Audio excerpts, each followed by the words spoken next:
Do you know what we need? More Daggerheart Adversaries. Do you know what we got on the Void?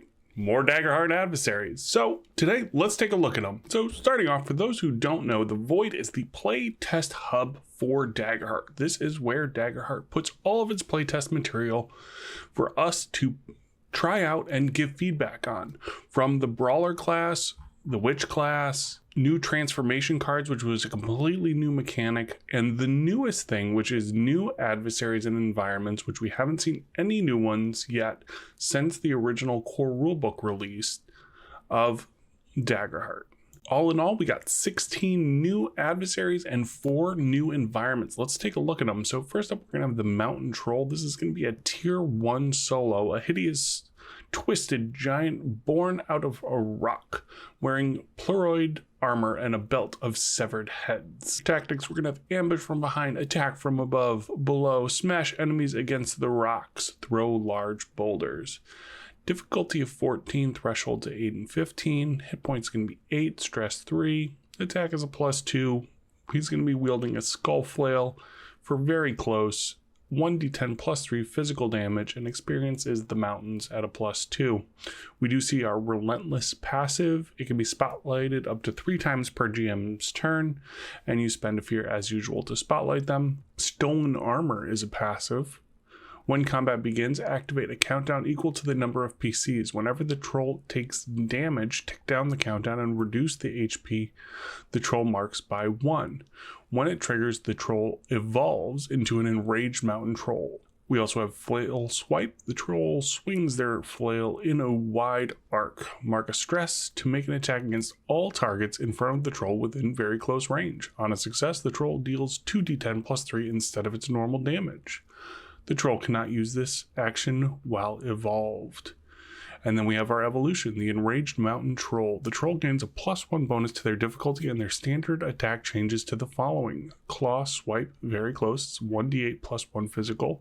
And then you have the ability to do double swipe. You spend a fear to move the troll up to close range and immediately make 2 standard attacks against a single target within melee range. If both attacks hit, combine the damage, and target also loses a hope. This is a very interesting adversary. We are getting away from the common troll tropes where you're not allowed to kill them unless you do X type of damage. These are a lot of fun. You get a flail to start off with, and when it becomes enraged, it's just going to go in with its claws, increasing its difficulty. Overall, for tier 1, I think this is a fantastic little adversary. So we have a rabble mob. This is going to be a tier 1 horde. These cat-sized balls of hair, limbs, and teeth travel in a mob of about a dozen. Movements and tactics, chitter and chew, clump together, roll around. Only has a difficulty of 8, thresholds of 4 and 8, 4 HP, 2 stress, -2 to attack for some damage. So we have the horde passive. When the rabble has marked half or more of their HP, the standard attack deals a d4 damage instead, and then come back worse, which is a reaction. When a rabble is defeated, you can spend a fear to bring this rabble back to life. This new rabble gains +X bonus to all rolls, where X is the number of times this feature has been used by this adversary. Interesting. So you can spend a fear to bring him back, and he gains a plus to all of his rolls for the number of times you've brought him back. And overall, I think it's fun. For tier 1, it would definitely make for a very interesting encounter. Ooh, we get a couple of red caps. Red caps, a halfling-sized fey creature who hacks their victims apart with a variety of cutting implements. This is going to be the red cap butcher. Moves and tactics of giving them the runaround, grin disconcertingly, hack and slash, scramble.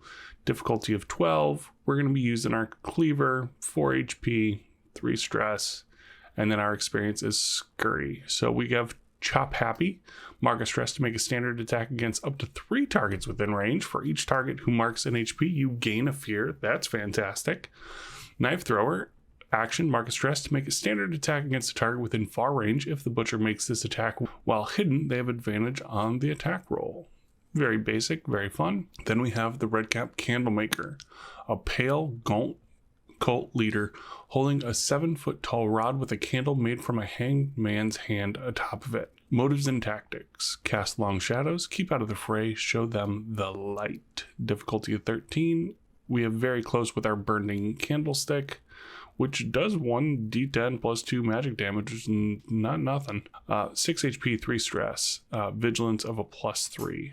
What do we got for our features? We have Hand of Glory, which is passive.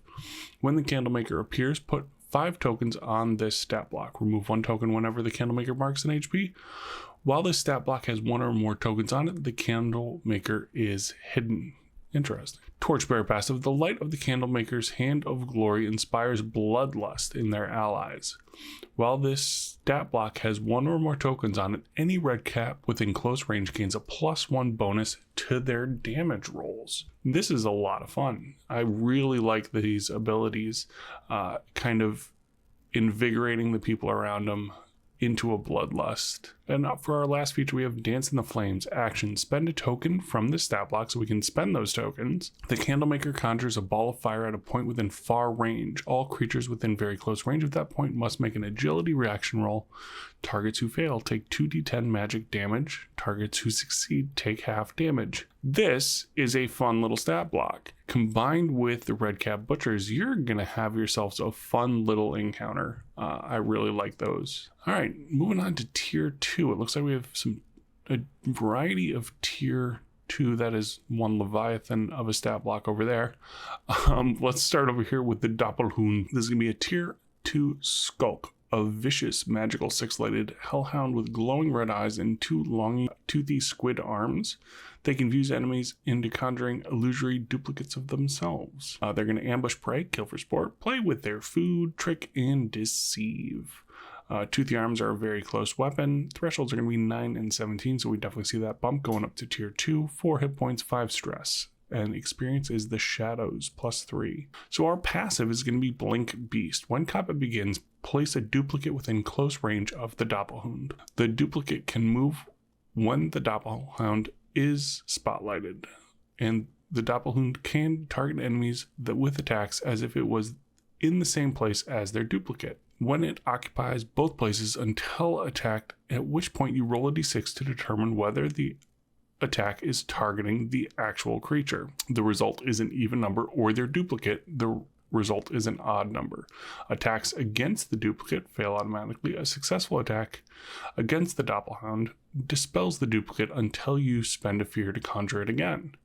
And you also have Double Lash, which is a reaction. When the Doppelhund makes a standard attack, you can mark a stress to make an additional standard attack. If both attacks target the same creature, combine the damage. That's fun. Just a little, it's kind of like the Displacer Beast, but except for dogs. This is the Displacer Dog versus the Displacer Cat. Next up, we have a couple of Tier 2 Bruisers in the Dragon Knight and the Gargoyle. For the Dragon Knight, a knight clad in dragon plate armor and a helmet in the shape of a dragon's head. So for moves and tactics, they're going to exploit an opening, get some distance, knock off balance, and strike from above. Difficulty of 15, which is fairly sizable for Tier 2.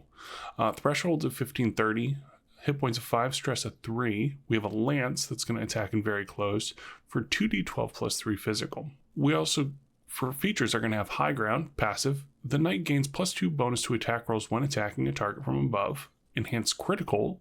The knight's attack roll counts as a critical success when the result on the d20 is a 19 or 20. And we have Leaping Strike. Mark a stress when and choose a target within far range. The knight moves into melee range of the target and makes a standard attack against them. On a success, gain a 1d12 bonus to the damage roll, and then the target must mark an armor slot without receiving any of its benefits. They can still use armor to reduce the damage. Not bad, a little basic. I like the enhanced critical. There's not really a way to get above creatures with your features, but I'm sure if you build the proper encounter, you can have plenty of opportunities to use that passive. Next up, we have a Gargoyle, a very classic monster in a lot of TTRPGs. This is going to be a Tier 2 Bruiser, a magically animated statue in the form of a terrifying beast or devil. We're going to hide in plain sight, overwatch, and swoop down.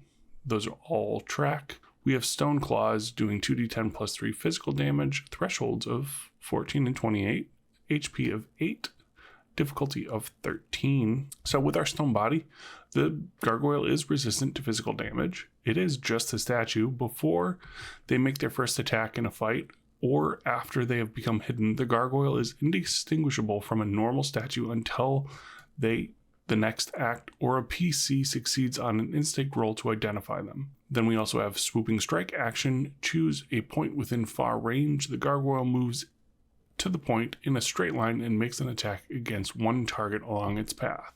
Very basic. I think just a statue passive is, it's very classic. It is something that, a lot of DMs have done over the years to kind of hide gargoyles in a bunch of different statues and then all of a sudden have them attack. Swooping action is cool. The gargoyle's not getting my juices flowing. It seems very... I love gargoyles. Gargoyles are very cool. This just seems very mundane of what you could do with a gargoyle. Now let's see what is going on here. We have Gobstalker, a tier 2 solo, a fleshy floating ball of teeth with 10 joined antennae rising from its crown, each bearing a different colored eye. Moves and tactics: ambush, dispose of rivals, seek riches, use magic at long range. Difficulty of 15 for a solo, 10/20, 8 HP, 6 stress. Relentless. The Gobstalker can be spotlighted up to 3 times per GM's turn. Spend fear as usual to spotlight them. Anti-Mystica Halitosis is a passive. A Gobstalker's breath is so rancid it creates an invisible miasma that negates magical effects. Any attack that deals magic damage or creates a magic effect in front of the Gobstalker within close range automatically fails. This feature does not affect the Gobstalker's own features. Eye stalks. I'm getting what they're laying down here. This is a beholder. So we got eye stalks. Mark a stress to attack a target within far range. On a hit, spend a fear to choose an effect or roll a d10 for a random effect. The Gobstalker uses the corresponding magical beam, and we have 10 beams. We have Beguile. The target is beguiled and sees the Gobstalker as a friend. A beguiled creature cannot attack the Gobstalker. Additionally, a beguiled PC must mark a stress to make a standard attack against the nearest ally whenever someone rolls with fear. This effect lasts until the target succeeds on a presence or knowledge roll 16. We have Corrode. The target takes 2d8 magical damage and marks an armor slot without receiving its benefits. They can still use an armor to reduce the damage. If all of the target's armor slots are already marked, double the damage. That is pretty cool. We have Doom. The target immediately marks all cleared HP, but can reduce the number of HP marked this way by spending any number of hope. For each spent hope this way, reduce the number of HP marked by 1. Wow, that can, if they don't have any hope, that means they're marking all their HP. Tier 2, that's very interesting. We also have Hypnosis. The target falls into a deep sleep-like trance and can't take any actions except to try and wake up. The target wakes up when they are hit by an attack. Mark 1 or more HP, or succeed on an instinct roll 16 to wake up. For number 5, we have Paralyze. The target freezes in place, becoming vulnerable and restrained until they mark 2 stress. We have Petrify. Place a countdown 6 on the target. It ticks down when a PC rolls with fear. When it triggers, the target turns into stone until the Gobstalker is defeated or they take a long rest. While stone, the target is immune to all damage and aware of their surroundings but cannot take any actions. We have Push. The target is thrown up to far range and takes 3d6 physical damage from whatever they hit. You have Sear. The target takes 2d8 direct magical damage. Slow. The target is vulnerable and must mark a stress to move. The target can spend 2 hope at any time to end this effect. And then we have, for number 10, Terrify. The target can't act except to flee the battle or to try and shake the fear with a successful instinct roll 16. Additionally, whenever you spend fear, the target must mark a stress. This effect lasts until the Gobstalker is defeated or the target takes a rest. All right, it's a good homage to a Beholder. Beholder, one of my favorite monsters from Dungeons & Dragons. The eye rays are cool. There's definitely some feedback that I want to use this at the table, and then I definitely think there's some spots. There's a lot of instinct rolls versus having multiple different types of saves for these. I mean, instinct rolls are great, but going up against certain parties, all of a sudden you're going to have one person with a very high instinct. You might not necessarily target that person because everybody else has a lower instinct. The newer Beholder, the 2024 Beholder, also does damage with a lot of the rays. A lot of these are very cool, and you having the ability to pick which ones you want to do, you can make it more damage focus, which I really like. It's not just randomly selecting from here. Overall, I'll give it a solid B+. Next up, we're going with the Chimera. This is going to be a tier 3 bruiser, a giant fire-breathing monster with a lion's head, a goat's body, and a serpent's tail. With our motives and tactics, play with their food, prowl their territory. I love that they're adding play with their food here. I think it is very interesting thing to have motives and tactics, like knocking someone unconscious and then like batting them around a little bit to play with them. I just think it seems like it would be a fun thing to do at the table. You're not necessarily going to be killing players outright, but just playing with them a little bit. So for our Chimera, thresholds again going up because we're in tier 3. We got 9 HP here, 5 stress, claws, melee, doing 3d12 physical damage. We have rending jaws, passive. When the Chimera marks a successful attack, the target must mark 2 armor slots instead of 1 to reduce the damage by 1 threshold. It's a nice little mechanic. Breath of Fire. Action, spend a fear to target up to 3 PCs in front of the Chimera within close range. All targets must make an agility reaction roll, which is a 20. Targets who fail take 3d12 magic damage. Targets who succeed must either mark an armor slot or mark a stress. We have Serpent Strike, which is a reaction. When the Chimera is attacked by a PC within very close range, you can mark a stress to make an attack against them. On a success, deal 4d4 plus 10 physical damage and poison them until their next rest, or they succeed on a knowledge roll 20. While poisoned, the target must roll a d6 before making an action roll. On a result of 3 or lower, they must mark a stress. And then we have Double Claw, which is a reaction. After the Chimera makes a standard attack, you can mark a stress to make an additional standard attack. If both attacks target the same creature, combine the damage. For Chimera, it's not bad. I like it. And again, Chimeras are another classic TTRPG monster, and I believe they did them some good service here. There's a little bit that plays kind of into each of the different parts of the Chimera.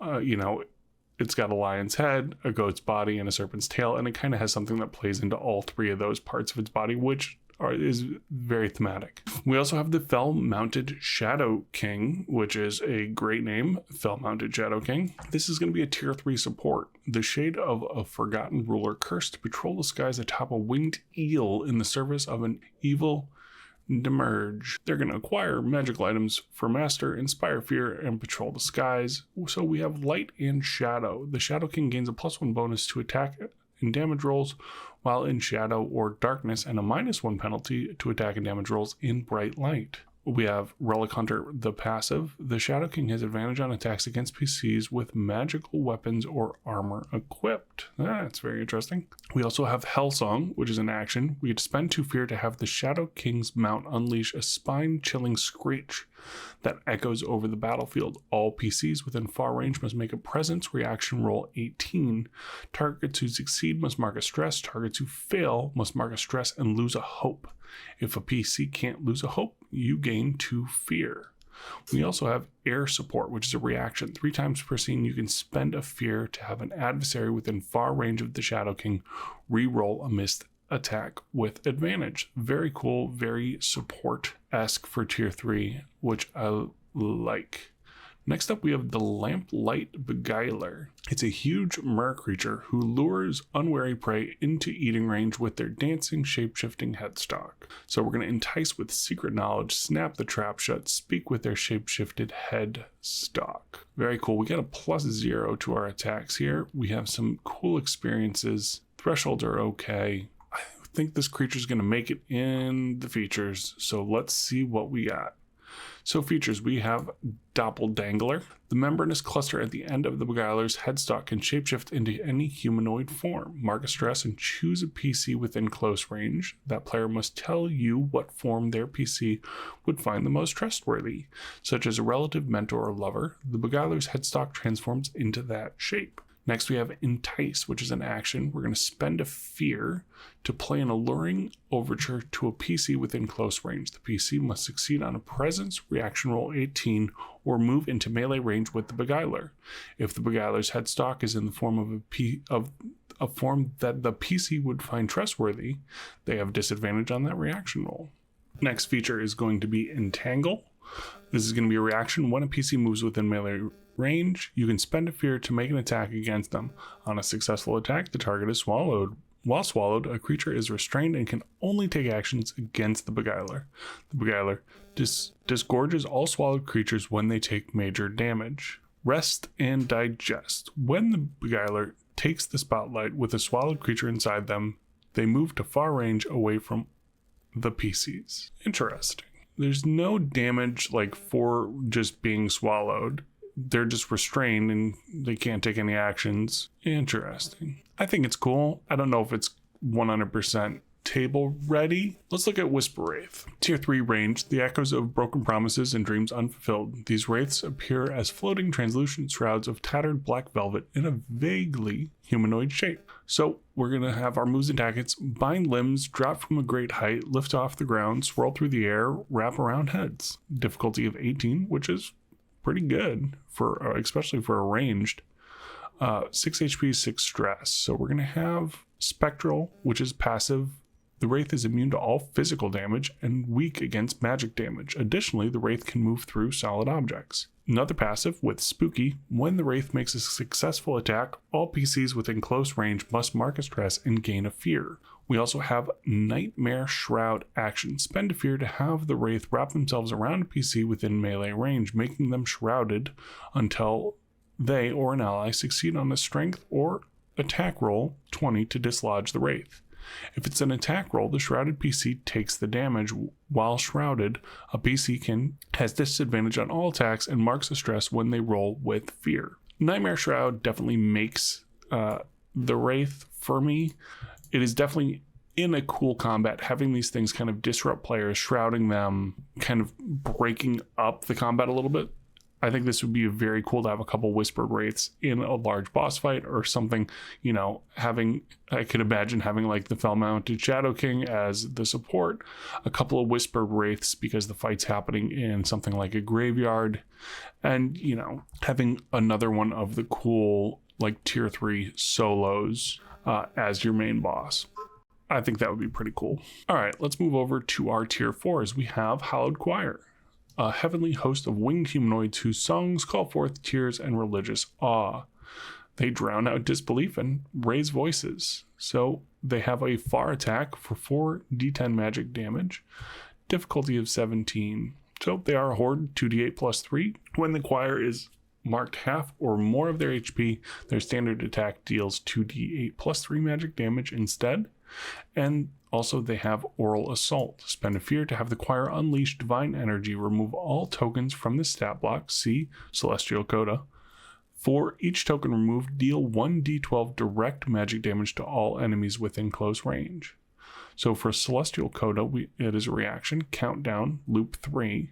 The choir's divine song builds on itself with each refrain. Activate the countdown when the choir is first spotlighted. It ticks down on every action roll. When it triggers, place a token on the stat block. The choir gains a bonus to their difficulty and standard attack damage equal to the number of tokens on the stat block. Okay, this I really like. This is probably one of the best stat blocks that I've read today in this playtest so far. I think this is very cool. The fact that you have another feature that is going to kind of build upon this Celestial Coda, this countdown loop of 3, and these are hordes, so you can have little hordes of choirs kind of running around the battlefield. I think this is very, very cool, very thematic, and I imagine using them on the battlefield would actually be a lot of fun because you can like either make up little songs for them or little tunes or have them haunt the players of songs of their past. All very cool. All right, I might have spoken too soon with my favorite stat block. So this is an Owl Witch, and I just read a little bit of the description quickly before I started reading it, and it is a tier 4 social. It is a giant, vengeful barn owl with a 15-foot wingspan and a human face. It's going to consume essence, curse, and predict death. So in its features, we have Omen, or Ill Omen. When a PC within close range makes an action roll, their fear die gains a bonus equal to the amount of fear you currently have. You also have Witch Barrier. The Owl Witch is resistant to magic damage. It has an alluring voice. The owl witch can perfectly mimic the voice of a loved one or trusted figure. Spend a fear to have the owl witch call out to a creature within earshot. The target must succeed on an instinct reaction roll or move up to far range towards the owl witch. We have Nightmare Stare. That's cool. Spend a fear to have the owl witch afflict a target within far range with waking nightmares. Until a PC uses a downtime move to comfort the afflicted creature and clear the condition, the afflicted creatures cannot clear stress or HP by any means. That's cool. Visions of a Violent End.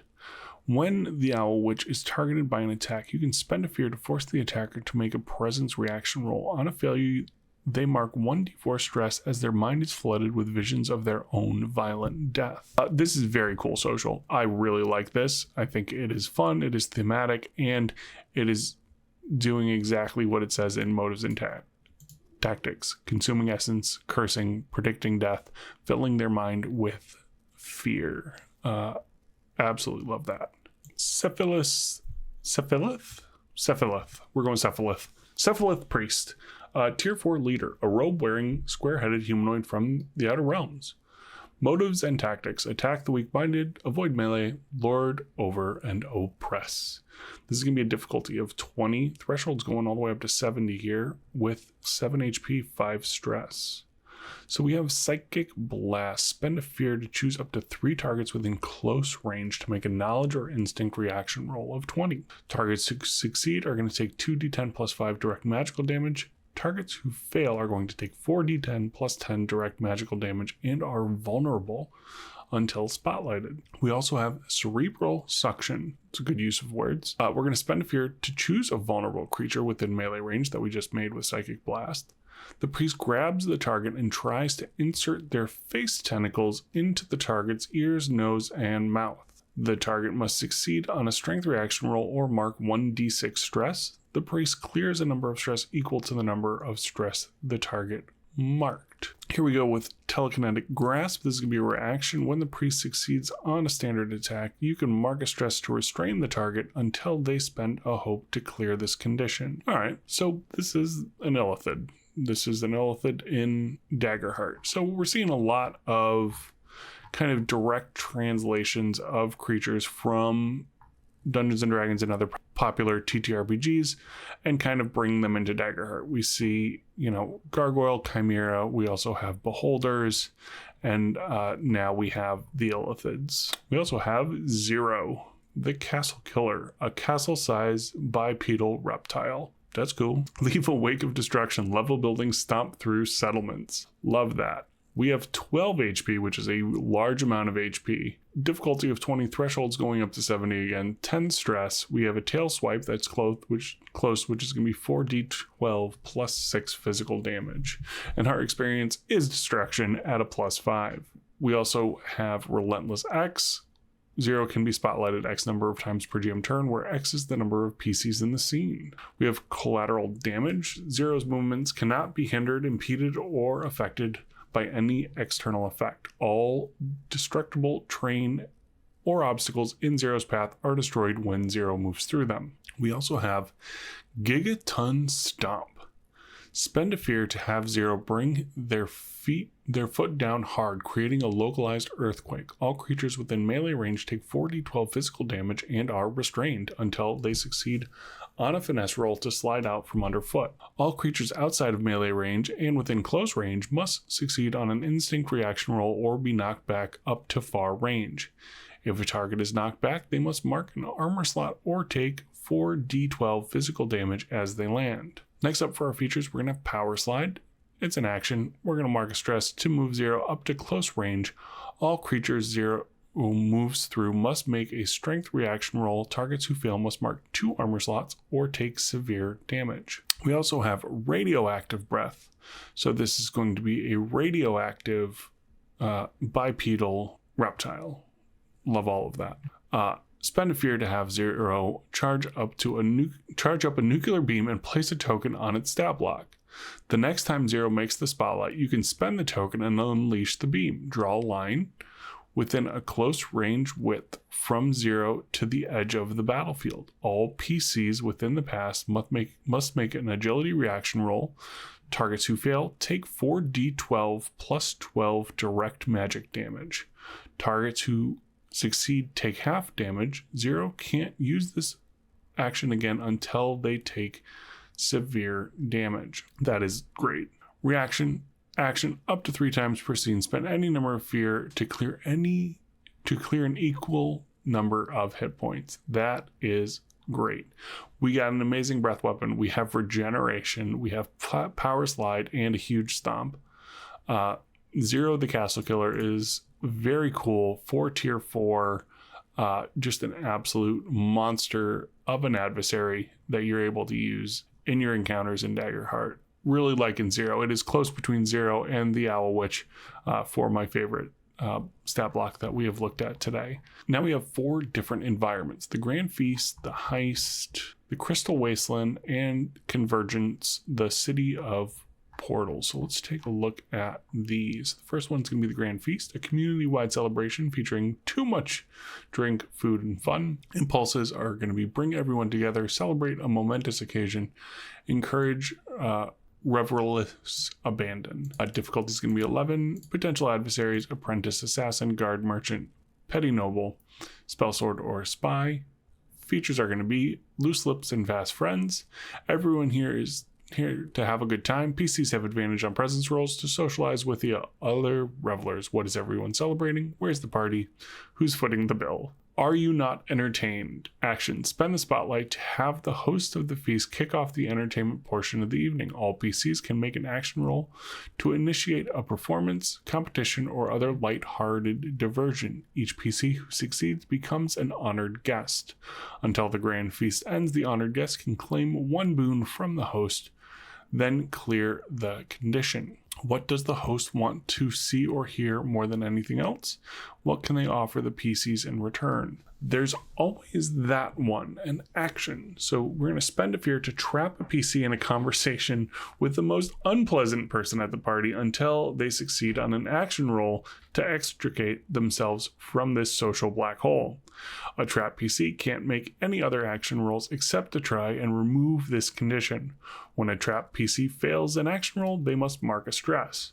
What makes this dud so unpleasant? What's something the PC cares about that the dud constantly diminishes or dismisses? What boring or awful thing can the dud not shut up about? So I want to talk to you about CrossFit. That would be a fun thing to roleplay at the table. Either your classic CrossFit or the carnivore diet are the 2 that come to mind. Someone just speaking constantly about the fact that they only eat meat and their skin is so much clearer than it was before. Last call is a reaction. After a long night, the partygoers start filtering out. When the feast concludes, all PCs who participate in the festivities clear all stress and gain hope. Additionally, each honored guest clears all HP and gains an additional hope, then clears the condition. PCs who overindulge must succeed on a strength reaction roll or become hungover until their next rest. Hungover PCs take a -1 penalty to all action rolls. What crazy stories do the PCs share with one another as they leave the party, and who do the PCs unexpectedly canoodling afterwards? That's a cool little environment. I think it's fun. I think it's got a lot of cool things. It's got a lot of things that are going to cause a really great laugh at the table, which I think is the point of the Grand Feast. Next up, we have Heist. This is going to be a tier 2 event. The party must gain access to a hidden or well-protected location, acquire the information or items within. Impulses make the party prepare, split them up, throw up obstacles, trap them inside, and use their resources. Potential adversaries: Head Guard, Minotaur Wrecker, Secret Keeper, Spectral Guardian. So prep work, passive. Prior to the heist, each PC has the opportunity to gather a key piece of information, surveil the location, or acquire a helpful tool or resource. Give each player the opportunity to describe one obstacle they expect to encounter and how that they set themselves up to overcome it. Then they make an action roll. On a success, they get the advantage or asset they sought. on a success with fear, it's less useful than expected. For example, they discover the location of a hidden access point, but learn that breaching it will likely be difficult and noisy. How does the PC gain this advantage? Do they do it alone or ask for help? What unforeseen complications arise during the heist itself? Next up, we have infiltration, passive. Establish the goal of the heist and start 2 dynamic countdowns. Progress countdown 12 to represent the party's total work towards the goal, and a consequence countdown 10 to represent the rising risk of discovery and capture. Advance both according to the dynamic countdown advancement table as the PCs make action rolls to complete the heist. If the progress countdown triggers first, spotlight this environment to use the exfiltration feature. If the consequence countdown triggers first, gain 1d4 fear, spotlight this environment, and use the sound the alarm feature. So we have saw this coming passive. Once per session, a PC can spend a hope to explain how they prepared for the current situation and reveal a key piece of information, such as the location of a hidden passage or the password to a restricted area, or produce a helpful item, such as a cultist's uniform left unattended or a commonly consumable hidden in their boot. Next up, we have exfiltration. When the progress countdown triggers, the party acquires the object of the heist and must succeed on a group action roll to escape without being caught. On a failure, each PC marks a stress and takes 2d12 direct damage. Next, we have sound the alarm. When the consequence countdown triggers, the party is discovered at the location enters high alert. Immediately summon a number of tier 2 adversaries equal to the number of PCs in the scene and spotlight 1. While this environment is on high alert, all adversaries gain a +1 bonus to their difficulty. Another good one. I'm really happy with both of these environments so far. I think they're both a lot of fun. They give a lot of ideas, and they're also very dynamic. All right, so we have 2 more. We have a tier 3 and a tier 4. First up, for tier 3, we have a tier 3 traversal, which is the Crystal Wasteland, a harsh alien landscape that shines with towers of glittering crystal. Impulses are going to be cut them to their core, fracture their psyches, and show their true reflection. Difficulty of a 16. We have some fun alien adversaries here. So for our features, we're going to have harmonic resonance. The crystals here reverberate with magical energy. A PC can make a downtime move to try and attune to the environment. With a successful spellcast roll, spellcast rolls made by an attuned PC inside of the Crystal Wastelands have advantage.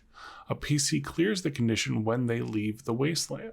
Next up, we have gravitational anomalies. This is an action. Strange localized phenomena dot the landscape, warping distance and direction. Spend a fear to alter the gravity at a point of your choice. All targets within close range of that point must make a knowledge reaction roll to calculate their new trajectories. Targets who fail take 3d8 plus 4 physical damage as they are thrown up and away. Targets who successfully must mark a stress or take half damage. Next up, we're going to have Arcane Reflection. Again, we're going to spend a fear to have any number of PCs glimpse a reflection in the crystal of who they once were or might become. Each target makes a fate roll. Targets who succeed see a vision of their better self and can replace one experience. That's cool. Targets who see a vision of their dark past or even a darker future must mark a stress and you gain a fear. Next up, we have razor sharp terrain reaction. When a PC fails a roll to navigate the wasteland, they make a finesse reaction roll. On a failure, they cut themselves on the sharp edge of the terrain. Shards of magic crystal become embedded in the wound and slowly grow, crystallizing them. Activate a crystal countdown for that PC until they remove the condition with a successful knowledge roll. A crystallizing PC ticks up their crystal countdown at the start of each rest and has a penalty to their evasion equal to the value. The countdown ends when the condition is cleared. That's just cool. You're basically gaining a crystal affliction. It just continues to grow and grow as the crystal grows and grows, and your evasion goes down with it. I think that's a nifty. Next up, we have our Psychic Shuffle reaction. When the PCs take a long rest, you can spend a fear to swap their psyches. Collect all the players' character sheets, then shuffle and randomly redistribute them. Each character sheet comes with the PC's domain cards and player aids. A PC can regain their psyche with a successful knowledge roll, at which point they trade sheets with the player who has their original character sheet. That is very interesting, but that is something you're going to need to discuss with your table before you do it. Players can be very particular about their characters and their character sheets and the comfort level they have with them. It is cool. It is fun. I've seen it done incredibly well in a lot of games, but I've also seen it go very poorly in some games. So if you're going to be using the Crystal Wasteland and the Psychic Shuffle, make sure you have a good conversation either at a session 0 or before the session regarding it. So for our tier 4, we have Convergence, the City of Portals. This is a tier 4 social, a sprawling metropolis at the nexus of creation where influential figures from across the realms gather. Confront them with alien customs, dazzle them with infinite variety, tempt them with the impossible. We have a difficulty of 20. A bunch of our potential adversaries, power players, monarch, demon lord, fire giant, warlord, all of these are tier 4 adversaries in their own right, and a lot of fun to have in Convergence, the City of Portals. So let's look at what we get for features. Impossibilities abound. Convergence is a nexus of gods, monsters, aliens, and all manner of dimension hoppers. Because of moral life is generally beneath the being of these beings concerned, PCs have disadvantage on action rolls to influence them, unless they have leverage against them or know what the NPC cares about. We also have another passive of Into the Multiverse. The City of Convergence has a portal or door to every other plane of existence. We also have Everything Everywhere All at Once. This city has the solution to any problem, if you can find it. A PC seeking a particular item with wondrous properties can make an instinct or presence roll to find it in the city's pan-dimensional marketplace. On a critical success, the PC finds the perfect item, and the merchant who has it only wants something the PC considers inconsequential in exchange. A success with hope, the PC finds the perfect item and can exchange it for something of equal value. Success with fear, the PC finds the perfect item, but the merchant who has it will only exchange it for something the player can't give them yet. Any failure, the PC must mark a stress as they go into a wild goose chase, but come up empty-handed. The PC can mark an additional stress to change the result to a success with fear. So next up we have another passive of Don't Make Waves. This is a countdown of 6. Because anything is possible in Convergence, the city maintains a labyrinth bureaucracy that issues and enforces ordinances regarding all exchanges and interactions between the realms. When the party arrives in Convergence, start a countdown 6 that ticks down whenever a PC does something that upsets the city's delicate political equilibrium. When it triggers, the PCs become wanted until they clear their names with the authorities. Whenever a wanted PC rolls with fear, you can summon 1d4 temporal enforcers, who appear within very close range, immediately take the spotlight, and try to apprehend the party. For those who have played EVE Online, this is Concord. Every time you do something bad, the police show up. An offer you can't refuse. This is an action in Convergence. Convergence is home to a tenuous amount of rival factions. Spend a fear to have one of them present the party with an easy solution to a difficult problem in exchange for their allegiance. If the party refuses, each PC must mark a stress, and they can't return to that faction for help in the future. All right. I like the environments better than the adversaries in this playtest material. I think some of these adversaries are cool, specifically the tier 4 ones, the Owl Witch, Zero the Castle Killer, very cool. But there's a lot of like, these are our solutions for common D&D monsters. Not a lot of things that are really either new or, to me, very exciting or scream Daggerheart, or hey, this is all kind of fitting in this theme that's going to go in this campaign frame. So it's a solid B for me on the adversaries, and then I would say probably an A- when it comes to the different environments. So there you have it, the new adversaries and environments available on the Void for Daggerheart. Now, some of these are falling a little flat for me. So far, every single thing that I've seen on the Void has been aces. And now this seems like a solid B+ for some of these adversaries. Some of them feel very copy-paste. Hey, we need to make something equivalent from D&D for Daggerheart, and I get that, but why not send it to the moon? Let me know how you feel about these down in the comments. I would love to see some discourse regarding these new adversaries, the first new adversaries that we get to see for Daggerheart after the core release. Let me know your thoughts. I want to thank you all for joining me. We'll see you next time.